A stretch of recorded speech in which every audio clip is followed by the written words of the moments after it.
Hey everybody, welcome to PC Perspective. I'm Ryan Shrout. We are here today with some friends from AMD, and we're going to talk about software. No new GPU releases today, no CPU releases today. You guys are going to have to wait, I guess actually just a little bit later in the afternoon for some CPU news from AMD. We're here to talk about the Crimson ReLive Edition software driver, and I'm joined by a couple of guys maybe new to a lot of people on the stream.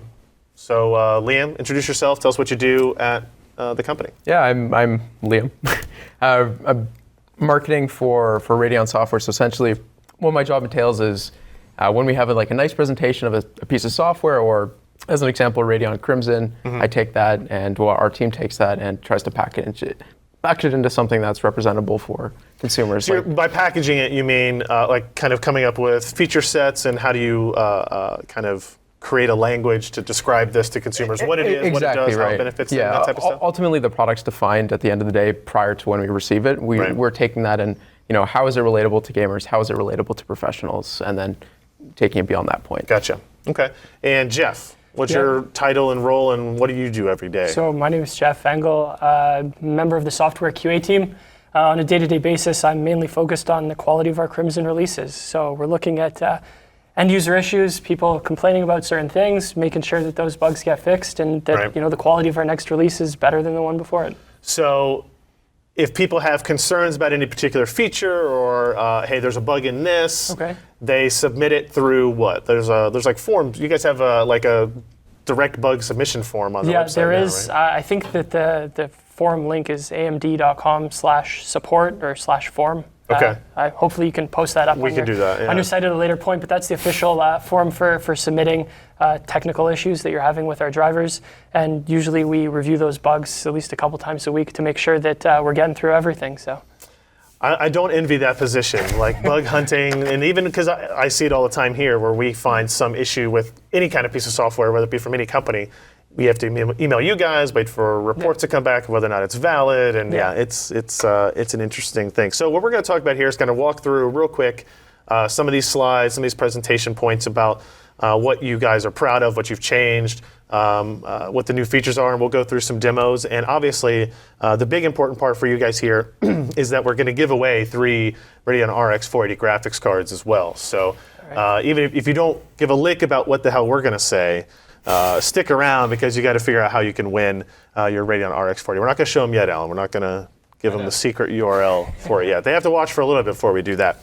So let's go ahead and step through here and see what we're gonna talk about here. So this is kind of, you guys, I don't want to say just last year, but maybe just last year started messaging the idea that you're taking this more seriously, that you're going to do more iterations, you're going to do day one driver support, you're going to do all that type of stuff. So with the formation of RTG, we started to, our leadership and Raja started to put a really big importance on gaming. And, we know that that's the majority of what our end users are really focused on, and we wanted to make sure to give them the best experience when a new game is launched. So I think this year we've released about 29 drivers, and, that's made a lot of work for me, but every time we have a new game launched, we want to make sure that on the day that game is launched, we're going to have a new driver ready to go with optimizations, bug fixes, etc. Now, you mentioned on the slide 8 WCL driver releases. What is, if you can do it in a quick form, what does WCL mean to the consumer? It's Windows Hardware Qualification Labs is what it stands for. So really to the consumer, I don't think that there's much of an end difference. They're not going to get that pop-up notification saying that the driver isn't certified. And I think from a Microsoft perspective, they want to see the drivers that are going to be certified properly. But, in terms of their actual functionality, there isn't much of a difference. There is a lot of an effort on our end to make sure that those drivers get WCL'd. So sometimes we have a release coming a few days later, and we're not going to have time to do the actual submission to Microsoft. So we want to make sure that the drivers that are going to be standing out for a long time are going to get that WCL certification. Okay. All right. Cool. So this is again into your quality assurance. So when you say 25% more overall QA, manual, and automation test effort, what is this?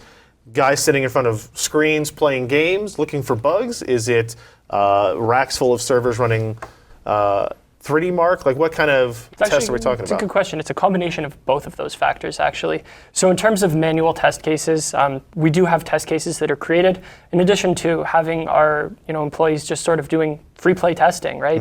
That's a lot of the time when we uncover many of our bugs, is when people are just kind of playing games, messing around with things at home. So that's a lot of bugs get reported that way. And then in addition to sort of upping our automated testing and having those racks of systems set up in a lab that no one ever goes into, and everything's just sort of run remotely. So. Okay, it's interesting to me to see some of the automation. We try to do some different types of automation here, just in our evaluation. We're not looking for bugs necessarily, but for perf analysis as well. So, it's interesting. So, like you talk about this right here, this on the right-hand side of it is talking about VR specifically, where you have read projections, drops, average load time. Is that something that's new and difficult to track for you guys? It absolutely is. Yeah. It is something that is a new story, especially in the last year, with the introduction of Liquid VR and the introduction of a lot of new VR games in this whole ecosystem that's sort of come up. So we have a bit of a QA team that's set up to really focus on this VR story, and we're going and sort of profiling games and understanding exactly what's going on with that, and trying to improve the user experience with VR as well. Cool. All right. You guys are very proud of this number. Yes. Very proud, yeah. Very proud of this. So this is something that is measured from inside the software, right? Well, or is exactly, is it during install? Is it just kind of pop up after a certain amount of time? So when you do install Radeon settings, there's an option to submit for an email for submission. And every month we do send out an email for a survey link that someone can follow through with a survey. Gotcha. So as an example, at the bottom of the slide here, you can see that there's like an average of 4.4 rating for the entire year. So the entire year since last release of Crimson, we've had a 4.4, so it's 85%. And in this last month of November, we had a 4.5, which is 90%. We're very enthusiastic about that because and I think not to just be direct about it, right? Like that's where you guys were getting hit for the last, maybe take away the last 2 years, something like that. That was your biggest knock, was on kind of acceptance and kind of people being happy with the driver. So seeing that is a big upturn for you guys, right? Like it means you're doing things in the right direction. And it's realized from a usability standpoint too. I mean, as a gamer myself, like going into the UI, it's a lot easier to work with. A lot of the features are more presentable and a lot more accessible as well. So right, starting with the Crimson that came out last year, the whole redone. Yeah, it's well done. Yep. All right, so maybe we'll talk about some of the new. This isn't really a driver feature, right? This isn't something that's automatically installed when you install the Crimson ReLive software, right? No, OCAD is a performance tool that we, collaborated with a developer in Germany. The background for this tool is actually using PresentMon, which is something that, is an open source, and it's becoming universally accepted as an application that's very good for performance benchmarking. You have certain limitations with other applications that are available, and that you can't do benchmarking on DX12 and Vulkan. Right. And this really gives you the flexibility to do that. Yep. So like in the past, we've used tools like Fraps. That hasn't been updated in a very long time. Doesn't support DX12. Yeah. PresentMon is a great tool. Its interface, not so much. Like the kind of usability side of it is not great. So I was really glad to see this kind of work go into making it presentable, doing the overlay, which is just important to even people know that it's running and working. Okay. Well, just to attest to that point, like Fraps it's super easy to find, it's super easy to use, and this is trying to build on that perspective of PresentMon being accessible for Vulkan as well as DirectX 12, but ultimately available for everyone, like including gamers too. So this is something that anybody who's watching can go download, right? Exactly. And mess around with on their system? At the moment, it's not hosted on the website, but we will have it up shortly. Okay. So if anyone's interested in finding a copy of that, they can email us. Okay. And I know from talking with Scott Wasson, who was somebody that was on our side of the table and went to your side of the table not too long ago, he was very proud of kind of like this software being able to present a detailed look at the results and then kind of a simplified look at the results if you don't want to dive into the spreadsheeting and doing all the manual labor involved with creating 99 and 95th percentiles and stuff. It creates it for you. So. Yeah, I talked to Scott a lot, and we're obviously using this tool as part of our QA efforts, and really working with him and his team very closely to make sure that we're sort of able to capture the information that we want, and the way that we can present it and sort of interact with that data is very useful. It's always important for the consumers, those that are really interested in it, have the ability to duplicate testing methodologies that we use or you use, right? Well, it's a standardized test procedure. And Fraps was great for that, right? Yeah. Because it was something you could just download for free or there was a paid version of it, but that was also the tool that you guys used and many reviewers used and all that type of stuff. So it was good to see this type of kind of evolution. So very cool. This is a funny story. Okay. I had heard this story, I guess just this past week or so, about how this works. So you now have bad HDMI cable detection. I don't know how that works technically, but usability-wise, it seems like a pretty great addition. What's the point of this? Is it just... So I can talk about it from a usability standpoint. Okay. I think Jeff can talk on from a tech perspective. Yeah. But essentially, if you are pick up an HDMI cable and you plug it into your graphics card and plug it into your monitor, it's brand new monitor, brand new graphics card. Well, I'm not displaying anything. That's a very frustrating circumstance for most gamers. I've been in that scenario several times. And most of us don't realize, but sometimes it may be the HDMI cable. And so ultimately what this does is it will fall back to a different resolution, or perhaps like a different refresh rate to fall back at a resolution that your HDMI cable can project for that bandwidth that you have available.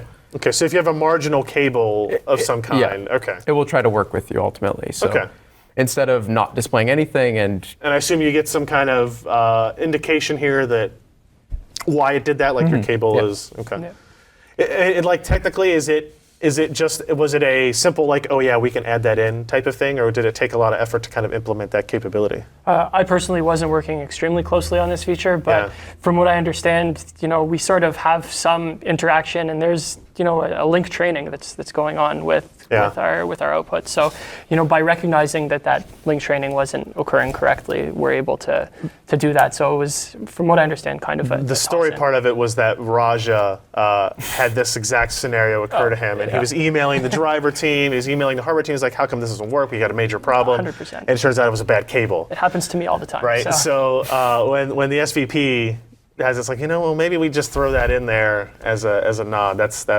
Good idea. Anything like that helps. So absolutely. So you've added some features to Freesync. Yes. This one being borderless full screen. This is awesome. So if you guys have, or if any gamer is watching this, if you guys have ever played with a Freesync monitor, it did not have, prior to this release, did not have the ability to have FreeSync with borderless. So if you ever played in borderless, the idea behind it is that alt tabbing is super simple. So if you're watching a YouTube video and you're playing a game, as an example, like Civ 6, this past weekend with this driver, I was able to play in borderless, Civ 6 on one screen, 100% playing fine, and then I alt tab into YouTube and I'm watching YouTube videos, changing through YouTube videos, and then alt tab back in. Sure. It's a use case that most people are. I mean, if you have two monitors, right? So I imagine this is more frequently used in kind of less, how would I describe it? Like less direct input games. Like Civ 6 is a great example where there's pausing, there's waiting, you're waiting for your turn.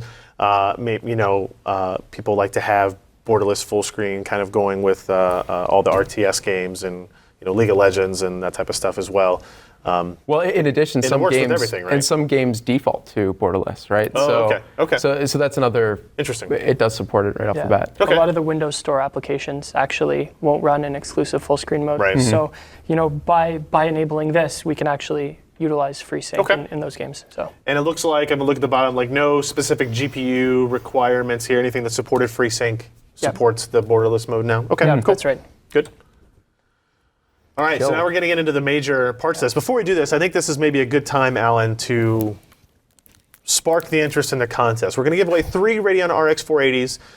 We haven't, they may not be reference cards. We don't know which partner they're going to come from. That's something to be determined.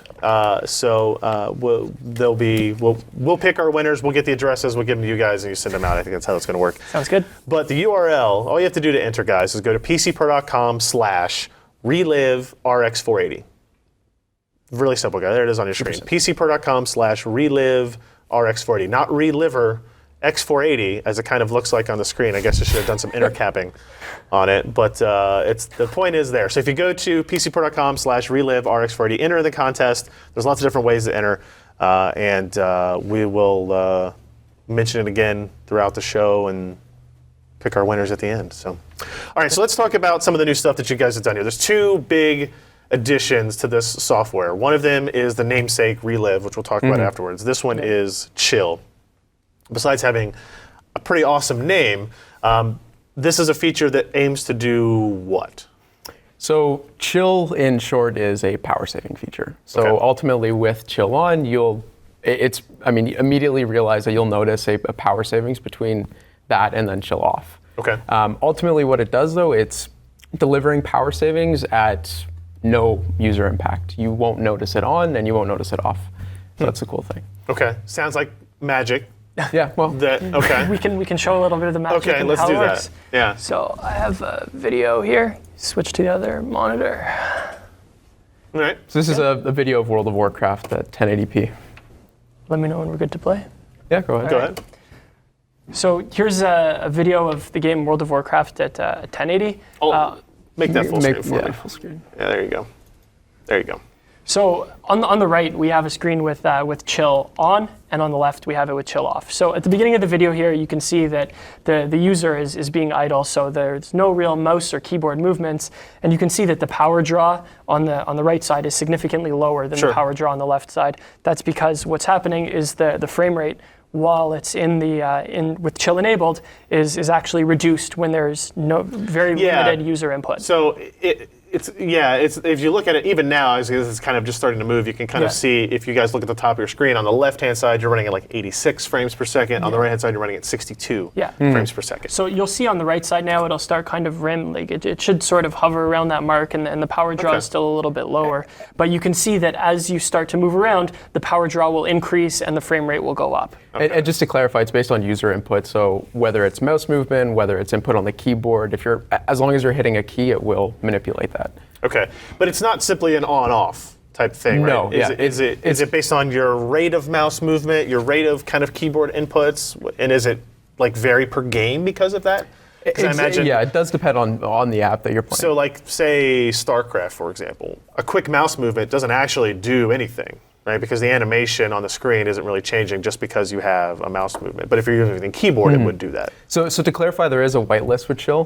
When we released it, there is a whitelist that we're going by. I mean, we want to make sure that each game that it's tested for, or that we're releasing it for, is 100% vetted, and we're looking through everything. So this is not a global feature for every game when it's running. It's a whitelist based feature. Exactly, at the moment. At the same time, the user has the flexibility to be able to, change their settings a little bit with regards to the frame rate that it's setting, and I'll be able to show a little bit about that later. Okay. And each game is individually profiled when we have it whitelisted. So depending on the keyboard and mouse input, Profiled we meaning can sort of adjust tweak what it. your We can minimum or tweak what it a your little maximum bit. is. Yeah. And just to build on what you mentioned previously, yes, it's dynamic. So within that period, you set a minimum as an example, the default's 40 and the maximum default is 144. It will dynamically work with you within that range. So in the video that he had shown, standing still, it will default to 40. So it will bring you all the way down to 40 when there's no user input. Right. And then as you progressively add in more user input and you're a bit more aggressive in your movement, then we'll ramp up to meet that. To meet that frame rate. Now this is a result of the acquisition that AMD made of, was it Hyalgo was the name of the software, right? So that's something, I guess I don't remember exactly what they were doing, but it was a similar implementation of kind of how they were manipulating frame rates and image qualities and that type of stuff. So this is a result of that. The direct implementation is. Okay. Yep. So I can work through how to enable the feature, Yeah, and let's do that. we'll do a bit of a demo. So if we can switch over to the Live other. demos are always fun in live streams. So we'll see. All right, go ahead. All right, so first we're going to switch over, open up Radeon settings, and then we're going to go into our gaming tab. In the gaming tab, we're going to open up our global settings, and the first thing that we're going to do is go into Wattman. So because it is a power reduction feature, it falls under the Wattman branding. And if you haven't already accepted the terms and conditions, I would have. You have to there. Yeah, I think I've done that already, Understood. so that's why it's not showing up here. So the chill feature is sort of on the bottom right of the UI, and the first thing you have to do is actually enable the feature. So you turn the global switch on, and then what it will do is it will give you a hotkey that you can use to enable and disable the feature when you're in the game. Okay. Make sure you click apply. I was just going to go. I always forget to click apply, so you have to click apply with obvious reasons. You don't want all of these features to be changing dynamically, like all these settings to be changing dynamically when you're kind of trying to tweak your Wattman settings. So you hit apply when you're done because it's in that global tab. Gotcha. So after you're in there, you can go back to your game profile. So we're actually going to show The Witcher. And in the Witcher tab, you're going to go to Profile Wattman and scroll down. It's on the bottom right, similar location in the individual game profile. And this is where you have a little bit of flexibility with regards to how you're going to enable it. I think I was probably playing with the system before, so Wattman or Chill was already on, or off. You can turn it on, and then basically you have two sliders here. One is your minimum FPS, and one is your maximum FPS. So it doesn't say FPS here, so that slider can be a little confusing, but on the bottom, it shows very clearly what's going on. So basically Now, go ahead. Before you move on, there was a question in here about this particular feature and basically how it related to FRTC. Okay. Is it using some of the same functionality? Does it kind of duplicate some of the same functionality as the frame rate target control? Like if you set it here in that game, Chill Max, is it basically doing the same thing as FRTC does? So FRTC is static, as in when you set a cap, it's functioning within that cap or hitting that cap. It will do as much as it can to hit that cap and stay at that cap. Chill's a bit different in that it's dynamic, so it will fall to that minimum, and then it will hit that maximum when you're in those gaming scenarios. As an example, in Witcher 3, if you're in a scenario when it gets super aggressive movement, you're battling someone, that's when you'll see the frame rate jump up back to those. All right. Yeah. So as Liam just said, here 40 is where our minimum is going to be. That's the setting by default. And then right now our max is set to 144. I think our game settings are probably going to have us playing at around 100 FPS. So this is right now just an artificial cap that's allowing the FPS to basically go as high as it would go during gaming. So, and this is just to add in, you could actually bring this all the way up to 300 if you wanted to do so as an example. And if you want, even though when you're running at 40 FPS in most circumstances, you're not really going to perceptibly notice if it's 40, 45, 50, but you can also raise that floor. If you wanted it to be 60 for personal preferences, you could say, Freesync as an example, right? Right. If you have a FreeSync range of 40 to 60, 100%. Gotcha. And these features are, friendly. They'll operate together. So no complications with FreeSync Chill. As long as the game supports it, it's on the whitelist, it'll work. Okay. Yeah, that's right. So just for, the demonstration's sake, we'll put this back down to 40. Might have to key it in there. There we go. Okay. All right, we'll apply our settings. And change the maximum just to... Well, I don't think we're not going to get... We're not going to hit 300 anyways, but Yeah. we can put that max back down. Yeah. That's probably fine. All right, we'll hit apply. We'll close that up, and we will open Steam. The Witcher is ready to go. Live demos, here we go. Let's see if all the practice paid off. Yeah. So the idea here is power savings without any impact on user experience, right? Yes, so that's right. my initial reaction when hearing about something like this is, obviously there's going to be some hitch, some jump that you feel when going from that 40 and when it starts to move. But you're saying that that's not the case. You guys have done testing to prove that, essentially. You'll be able to see it right here. Yeah, we do have slides to back that up, and we can go into that further. It does improve frame to display time, so you'll see an improvement in how quickly that frame is delivered to display, which reduces some stuttering as well. Right. And theoretically, there's also a reduction in input latency when you're going from that lower FPS and you're jumping up. So even though it might be a 1 or 2 frame difference, when you're going and aggressively moving your mouse or keyboard, you can maybe see a bit of a difference. So right now, Chill is enabled. All right, so here we are in it. Yeah. Chill is enabled, and you can see we're at about 40 FPS right now, and the GPU is drawing about 68, 69 watts. Okay. So I'm going to go and start running around in the game and moving the mouse a little bit, and you'll notice right away that our FPS is jumping up, and the GPU power is increasing at the same time. Yep. I'm going to stop moving, and you can see that that's going to jump right back down to the floor that we had set in Chill. Interesting. Unfortunately, we don't have a power meter set up, so we can't, show Right, the the total whole system system. draw. But Yeah. Overall, you can see the huge difference with the GPU. So is there a power drop draw. in CPU utilization and CPU power draw then as well, not just GPU power draw because of it? Yes, the delta would be realized as well if you were to compare the two as we did in the video. Okay. So Interesting. it really depends on the game you're playing, but Sure. I've heard a lot of reports from The Witcher that your total system power can be reduced by up to 35%. So We have a few iCafes that are running this game, and they're thrilled with the performance that they see. Yeah, that's a big. It's very with, important for them when you're running 50 machines. Yeah, with one user, it's not the end of the world, but with 50 machines running 24/7, interesting. You're going to see a So just walk forward again. Let's see. Yeah. So right now you can see I'm just touching the keyboard right now. You can see that the FPS went up a little bit, but if I go and do both at the same time, that's when you're really seeing. So as you get to use more aggressive mouse and keyboard movements, that's when your FPS is going to get closer to that. Interesting. So again, games are going to get profiled individually. So as the depending on the settings that you want, they might require more or less aggressive mouse and keyboard movements to really get to that. Is there any chance that in the future it would be tracked in a different way than just mouse and keyboard input? Would it be able to? Is there a way to track on-screen animation and adjust frame rates in that way? I would say that's something that's a distinct possibility, but right now I don't know where that feature is going. Okay, interesting. One thing that we didn't really talk about is the perceptible difference. If you can perceive that there's a difference with chill enabled versus disabled, and to see if there's any way that it really impacts the user experience. So if you recall, the hotkey that we set was F11 to enable and disable the feature. So what I'm going to do is I'm going to go ahead and disable chill, and we can look at the screen and see if there's going to be really any difference. And I think most of us would attest to playing at 40 frames per second. You would notice some difference in stuttering if chill was off, as an example. Right.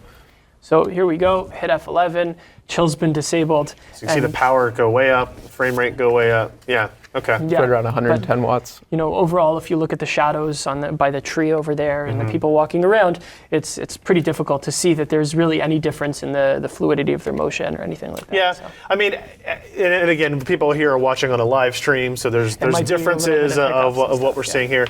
If being in the job that I am, I can find instances where there is a slight difference, right? Of course. Because the difference between 40 and 90 would be perceptible. But if you're, again, I guess the assumption here is that you're either reading some text on the screen here, you are listening to some character monologue, you are not really engaged in fast motion or action, right? Because your mouse and keyboard are not moving. In addition to that, AFK.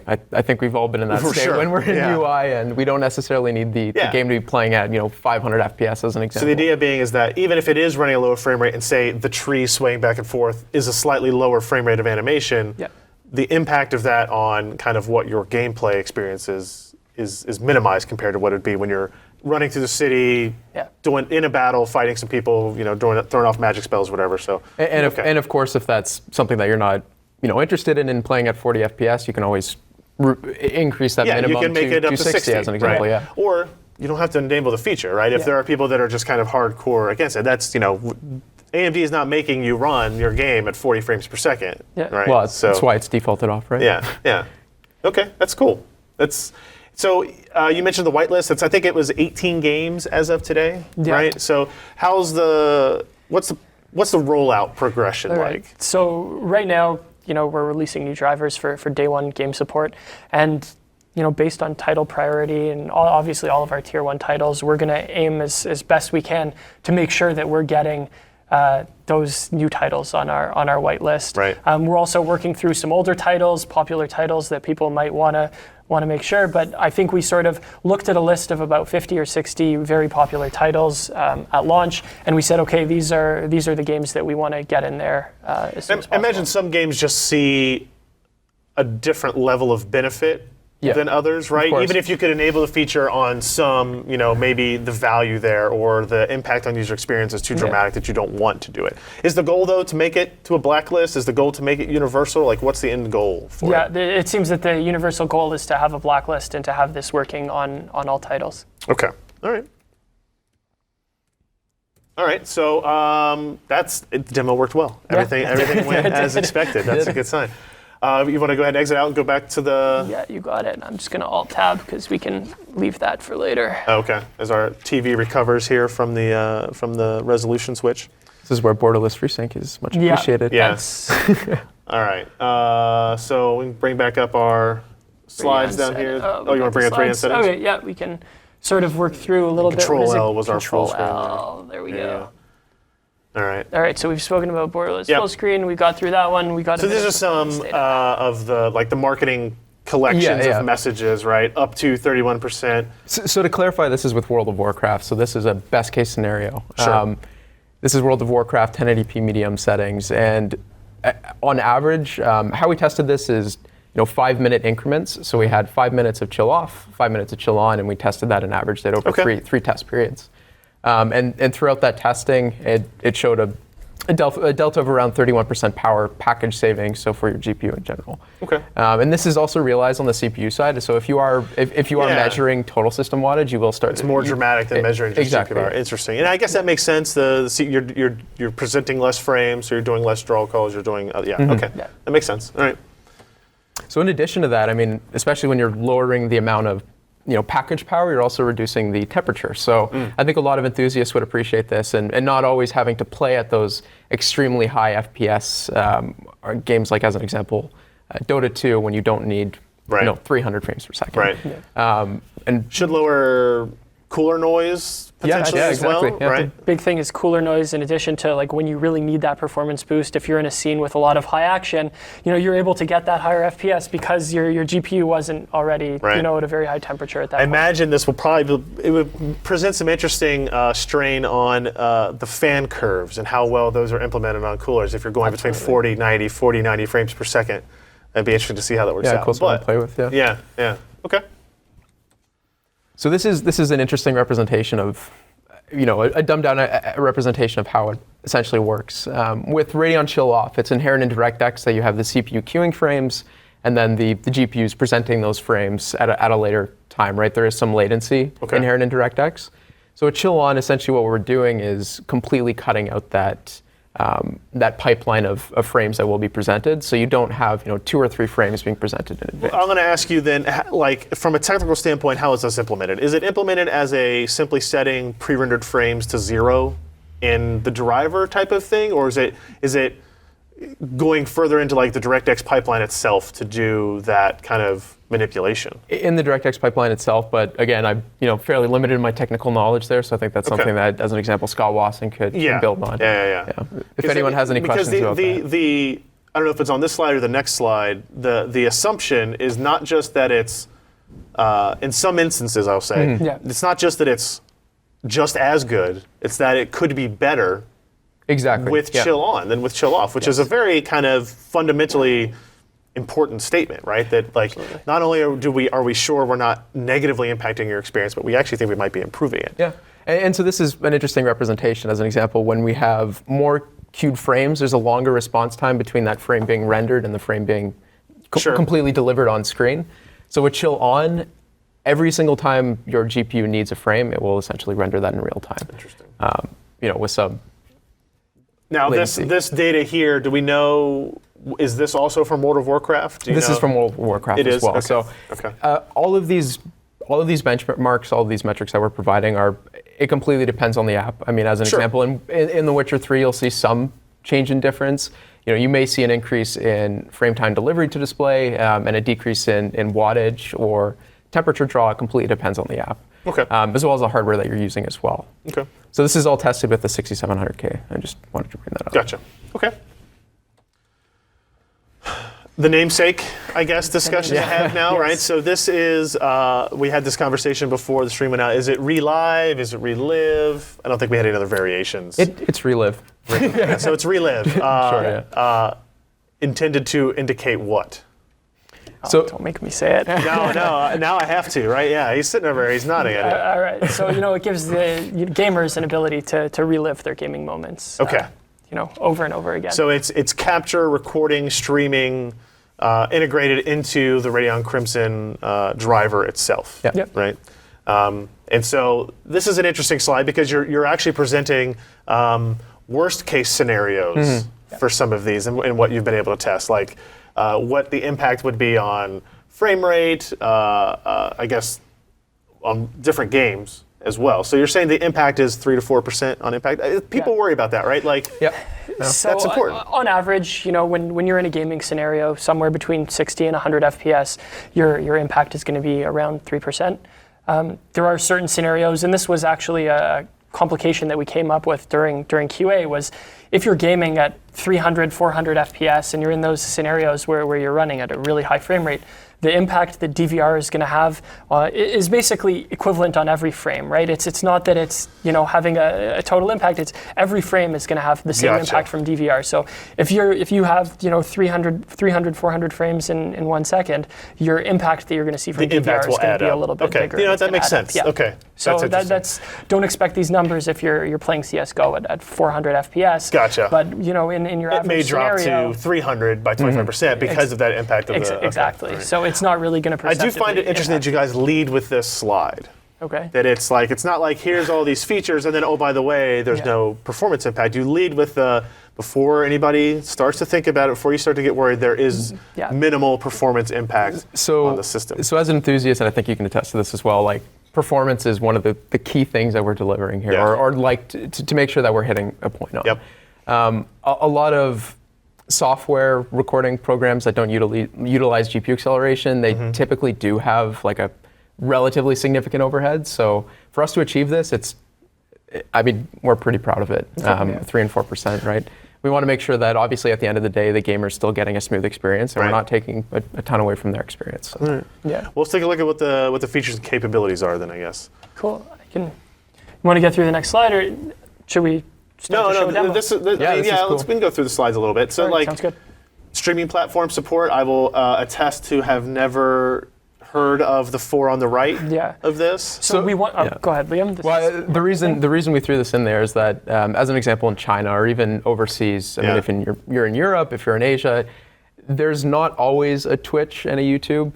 Typically, there may be some websites that you stream that are outside of those 2 mainstream ones. Right.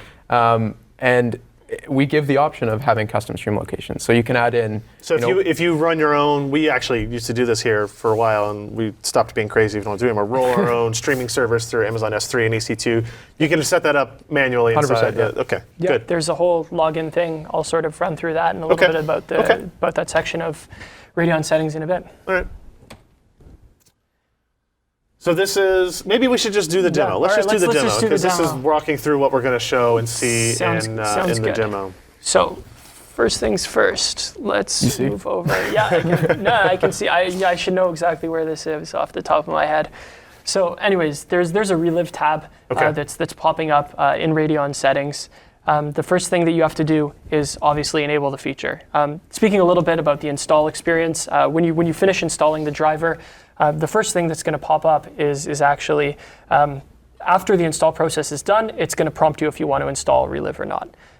If you choose no, there is always the option to do it at a later point. This tab will be here in Radeon settings, and when you click to enable it, it'll say Radeon Relive is not installed on your system. Would you like to install it now? The install takes 15, 20 seconds, and then you'll be able to Why put that in there? Is it just for people who don't want that on their system at all? Like, why is there a lot of capacity or storage space taken up by just the feature itself? There isn't a lot. The majority of the feature is actually built into Radeon settings, but some users won't want to have it enabled for some reason, personal preference. Personal preference ultimately. Okay, all right. So we didn't want to force it on anyone. So that's sort of what you wanted to accomplish. So one thing that we have to note is that you don't have to sign up for anything. Automatically, this feature is enabled. You're telling me I don't have to register an account? Yeah, no accounts. Not at all. To use your software. Okay. Okay. As soon as you download the driver, you install the driver, you install Relive, it's there, it's working. Yeah, you don't need any additional steps. Yeah. So there's value to that, without a doubt. Oh yeah, 100%. So basically, enable the feature, we're clicking there, turn it on, and we have now 4 tabs that are really going to give us all of our options for configuring the feature a little bit. So at the top, you can see we've got recording, streaming, and overlay. Yeah, all right. So I'll run through a little bit about what we can do in these tabs, and then we can do a bit of a demo of the feature. So our global tab, the main purpose of this is to be able to toggle your hotkeys. You can change exactly what hotkeys do what. By default, we sort of try to pick ones that don't interfere with the majority of games. I know that right off the bat, I think Overwatch uses a few of these hotkeys. So, depending on the game that you're going to play, you might want to change them. It's pretty simple. You click on the box, you put in the hotkey that you want to put in, and you're good to go.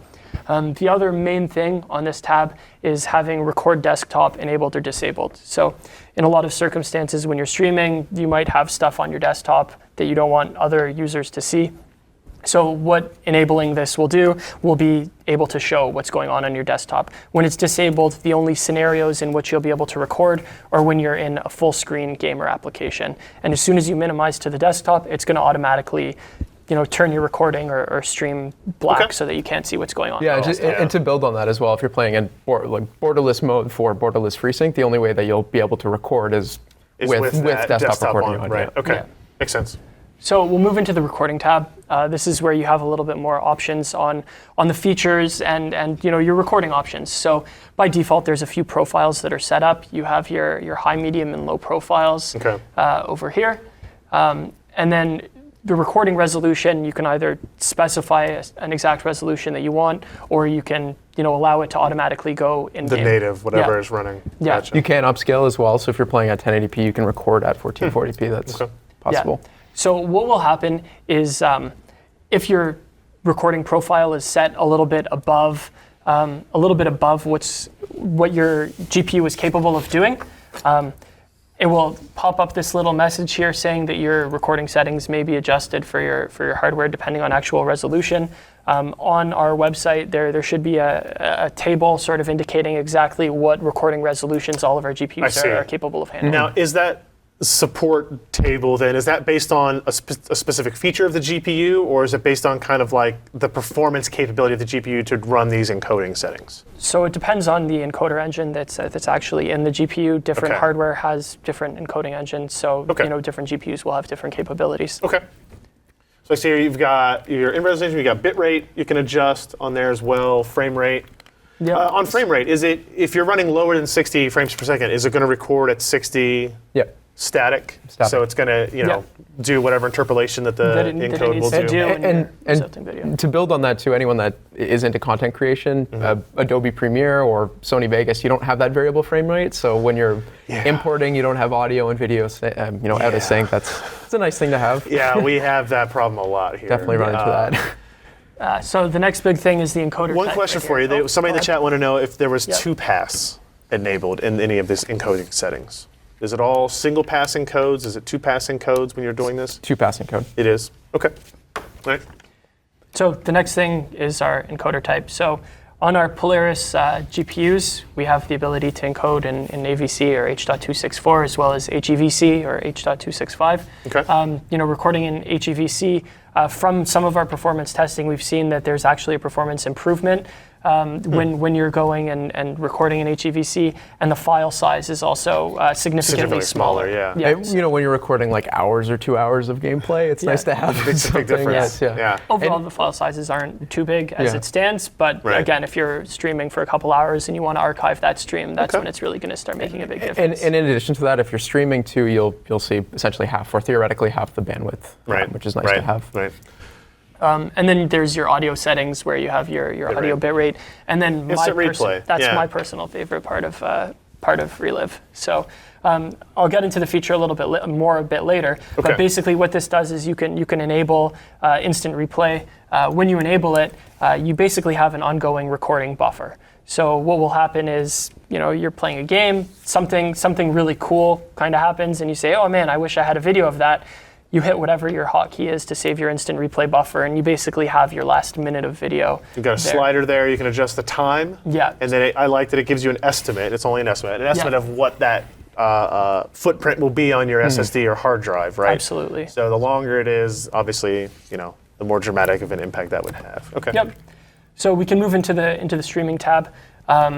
Basically, this is what we were discussing a little bit before. Right. You have the option to log into some of your more popular streaming channels. The ones that are regional are going to be locked in or locked out depending on the region. So we won't have the ability from here to log into some of those other streaming services that you didn't really know about. So and again, they won't have the ability to log into YouTube because it's locked out in those regions. That's an example when you'd bring in custom stream locations. And if you're in China or if you're in Europe and you don't have access or you don't utilize YouTube or Twitch. Or you want to use anything else. Yeah, exactly. Even here. Exactly. Right. Okay. So actually, one little thing to note about YouTube is actually, I think maybe some people have noticed this.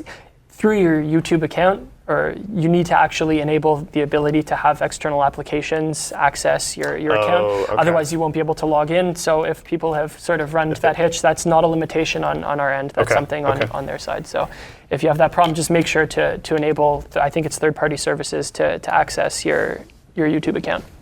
Okay. So you can change all your streaming settings here, similar to with your recording settings. And at the same... One question on that, somebody in the chat said that it looks like it's limited to 10 megabits now for your upstream on this, I think. Is there any plan to increase that? Because he's saying like he has 50 megabits up, so he's wondering if he would be able to increase that in the future above 10. Yeah, there's obviously a possibility that we could do something like that. As far as I know, we don't have that on our roadmap. We have a feature request forum that we're going to get into a little bit later, so we can kind of discuss options like that at a later point. Okay. You also have the option to archive your stream. So if you're streaming at the same time you want to save what you're recording, obviously you have the capability of recording locally as well as streaming at the same time. And just to clarify, that defaults to the recording settings that you had set up, Okay. Yeah, that's correct. And then finally, we have our overlay tab here. This basically gives the users who are streaming an ability to add a banner or anything like that sort of just wraps around their video, any sort of overlay that they want to have. I think you have to upload a PNG because it has the transparency and things like that. So I think right now that's the only option, but it's possible in the future there will be other things. And we do actually have some pre-built ones that we will be sending out shortly. So I will be releasing a blog, and we'll have a download link for them. Templates that should have stuff like system info and the camera placements and stuff. Exactly. Yeah. All right. We don't have a webcam hooked up to the system. No, we don't. Didn't really think about that, but when you have a webcam hooked up to the system, it's in your overlay tab actually.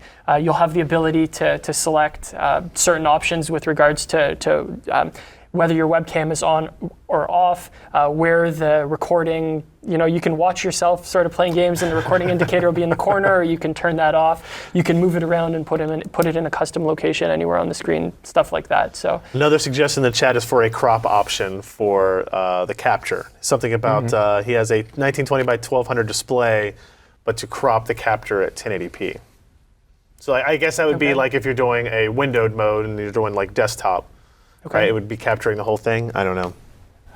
Obviously, again, something he clearly has had experience with the software already. He's been using it for the last several days. So good. Cool. All right, so let's actually get into seeing what our toolbar looks like, and then we can see a little bit about the impact and what the recording is. So first thing I'll do is bring up our toolbar. Again, it's a little bit simplified because what we don't have the webcam. Normally there would be a few more options would actually automatically pop up on the toolbar when it recognizes that's connected. So, first thing I used the keyboard shortcut. It's the default one, Alt-Z, to bring up this toolbar. Can pop it up and make it disappear with the exact same hotkey.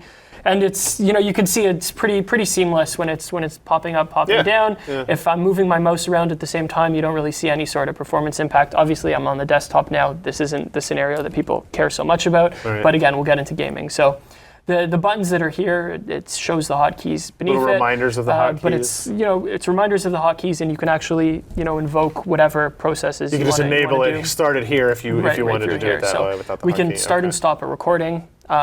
We can start and stop a stream. If you're going to start streaming through the toolbar, you actually have to be logged into one of the You have to have set it up services, before. And you have to have set it up through Radeon settings. And finally, you can take a screenshot of your current scenario. So in our settings, we have a few options here. We can move around the recording indicator. And I think this is something that has materialized on Reddit a lot, where people take recordings and they realize that the indicator button doesn't go away on the actual recording. Oh, right. So it's defaulted on for privacy measures, so you actually notice that you're recording something. Okay. So if you do realize that your recordings do have that indicator, you can go into that settings within the toolbar and default it off. Yeah. So that any recordings afterwards don't have that indicator. So if I'm recording, I can click this a few times. It shows you the little dot moves around, and when you click it a fourth time, it turns off, and we're good to go. Yep. You have the ability to turn instant replay on and off. you have the ability to record your desktop or not. That's the feature that I was speaking about earlier. So just to build on that, the desktop recording does have two enable. You have to enable it twice. It's within the actual UI itself and then within the toolbar. Okay. Again, privacy issues, like, last thing you need is to stream stream out whatever you're doing. Whatever you're doing. Yes. And then finally, you have the toolbar position. So you can, move it around. Okay. Certain games, it might interfere if it's in the middle or on the bottom, so you can put it wherever you want. I personally use the hotkeys the majority of the time, so. Okay. The toolbar also, if you're recording in-game, you don't actually see the toolbar live. You won't, when you're recording something or when you're streaming, you won't have this toolbar like pop up. Gotcha. You have to either be streaming with like a capture card or something that can pull that from the display. Gotcha. The only time you'll see that is if you're recording the desktop or recording in borderless. Okay. So we pop back into Witcher here. Hopefully, we're paused. Yeah, I didn't see that. So we're popped back into Witcher, and we'll show a little bit about what our DVR performance looks like. So first thing I'm going to do, we still had Chill enabled, so I'm going to go ahead and disable Chill, because obviously if we're already running at 40 FPS, we're not really going to see any impact from DVR. So here we're running at 101.99. Okay, so now you. Yeah. So the first thing I'm going to do is just bring up the DVR toolbar. You can see that the mouse allows you to interface with the toolbar, and just by clicking back in the game, you're going to get right back to your gaming action, and it doesn't really cause any perceptible. And this doesn't require you to be in a borderless full screen mode to interact with the overlay, right? No. Okay. The DVR overlay will work in any display mode, so there aren't any concerns with that. So. You can see that there's a very minimal performance impact when I go and enable or disable the toolbar, but generally you're not really going to see much. So let's go ahead and start doing a recording.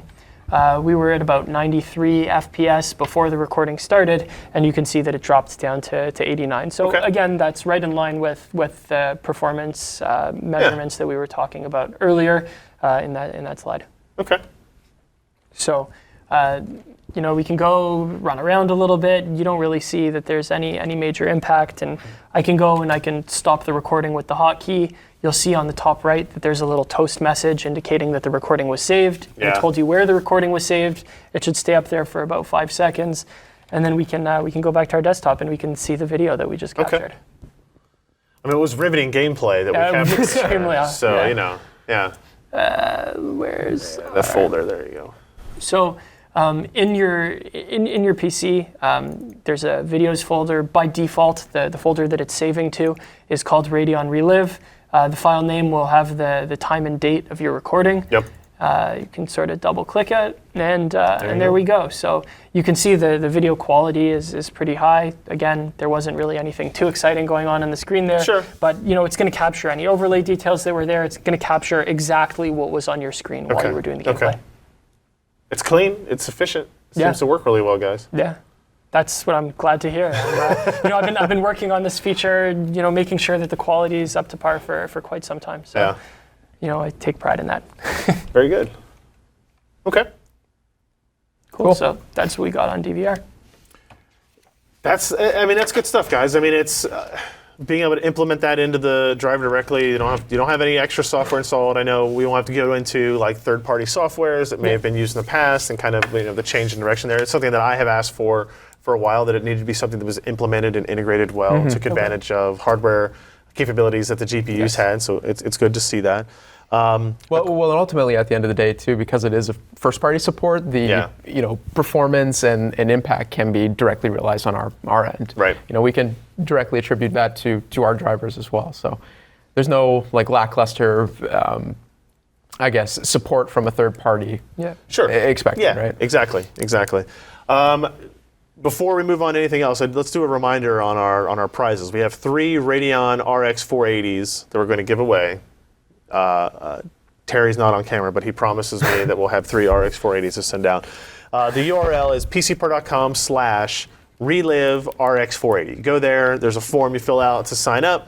Enter in one of multiple different ways to sign up for the contest, and we'll announce those winners at a later time, and you guys will win free hardware. It's hard to argue with that. We were trying to figure out, do you guys the software team doesn't have anything to raffle off, because the driver is free, as it turns out, right? So don't wanna the start benefit of saying, we I will could, but- email you the Crimson ReLive software is not as enticing as this. So PCPer.com/relive RX480, and go there and fill out that form, and we'll have winners soon. So what else? Is there anything else we wanted to talk about? We want to take questions. We want to.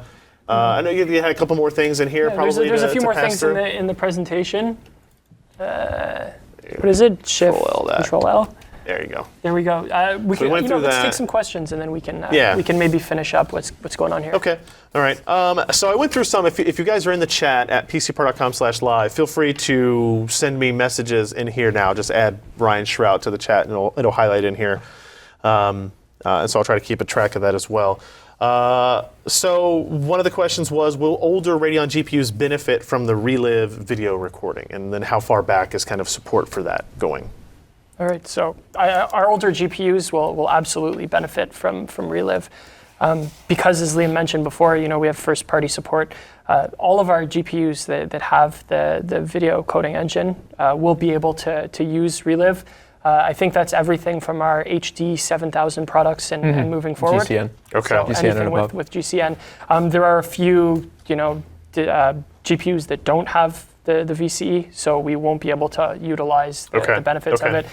You won't actually be able to install Relive on those GPUs. So Okay, it will prevent you from installing it on it, just so you're not trying to enable it artificially. Okay. Yeah, so if you go to AMD.com, I think Liam has his blog there's set a up, support and list. it sort of talks about the support list and some other features that aren't specifically or other configurations that aren't specifically supported. But most of our desktop boards from HD 7000 and forward will support it. And that's something that I'm looking at developing over time. Like at the moment, we do have Polaris and Fury, the Fury series as an example on there for encoding support, as well as what configurable options you have for like resolution, etc. I want to develop that over time so that we do have some like backwards looking for, as an example, the 300 series and 200 series as well. Okay. So we'll look into that for sure. Okay.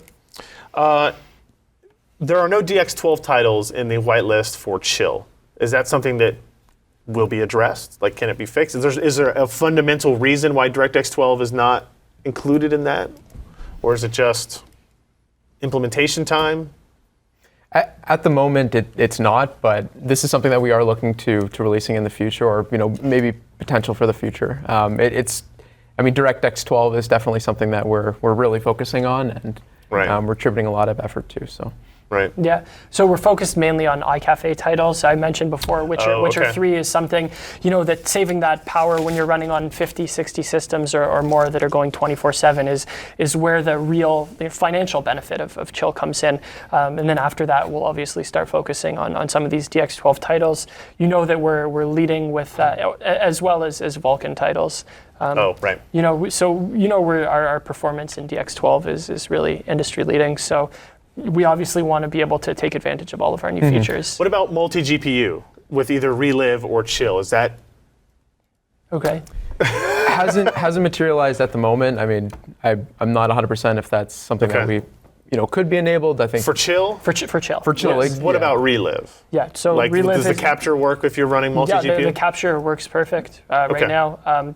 Depending on the title that you're playing, the performance impact may be a little bit different because the way that Crossfire is normally working sort of changes when you have to enable your recording. I don't want to get into all those technical details right now of exactly why it is and why you might see the performance difference. But for the most part, we're expecting approximately in line with the 4%, 5% that we've been seeing. We mentioned before that the Chill is a result of the Hidalgo acquisition. They also, that software that had kind of existed before had two technologies called Boost and Switch.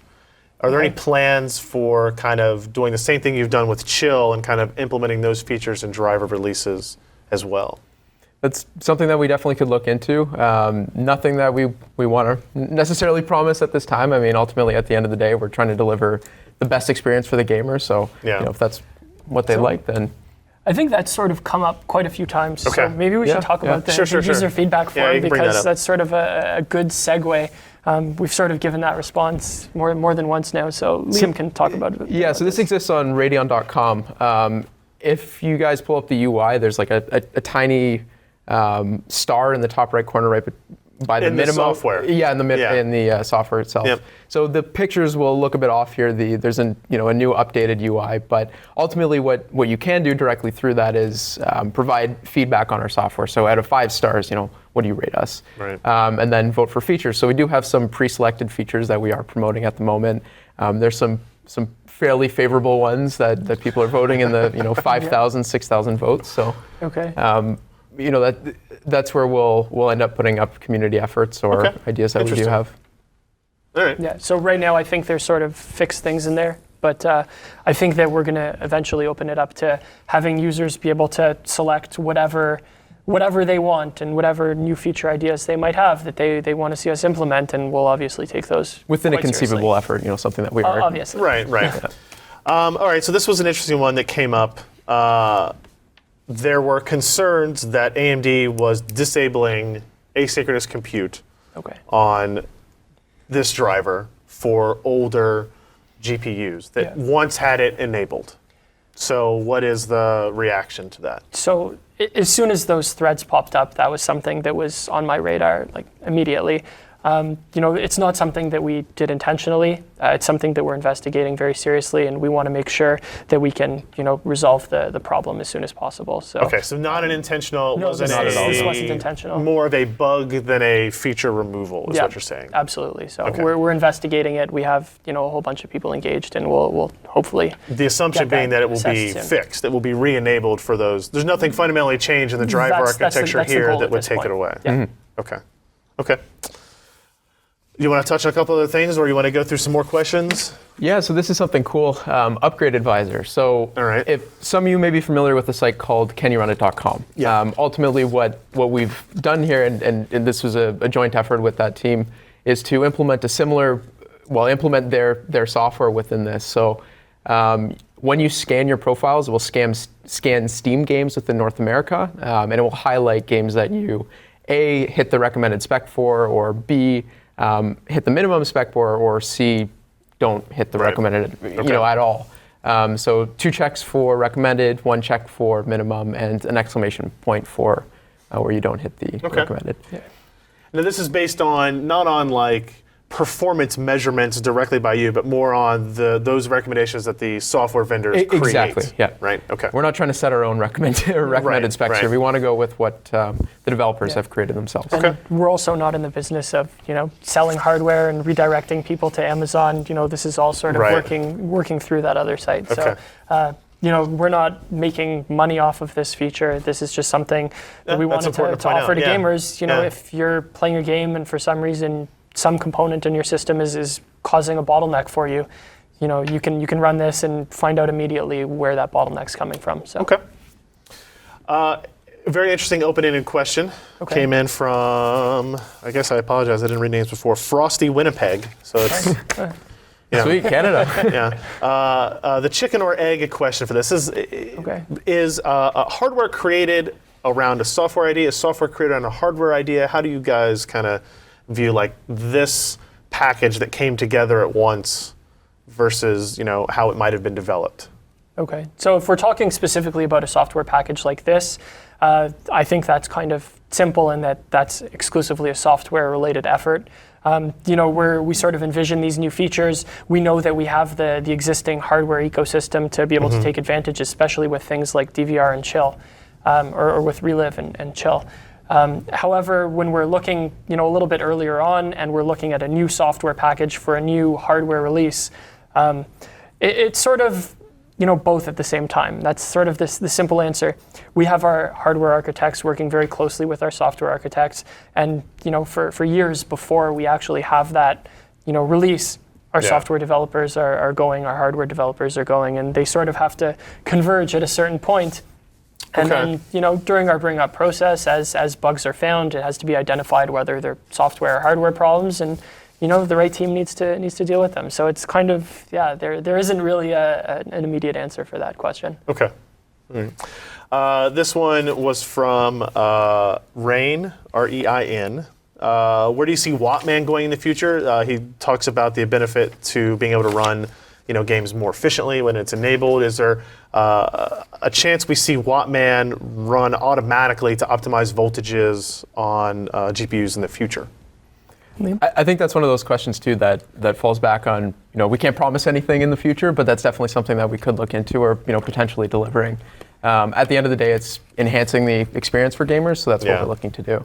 I think we have a slide on that actually, if you wouldn't mind pulling that up. Which way is on that? Current, no, I think we took that out. So if,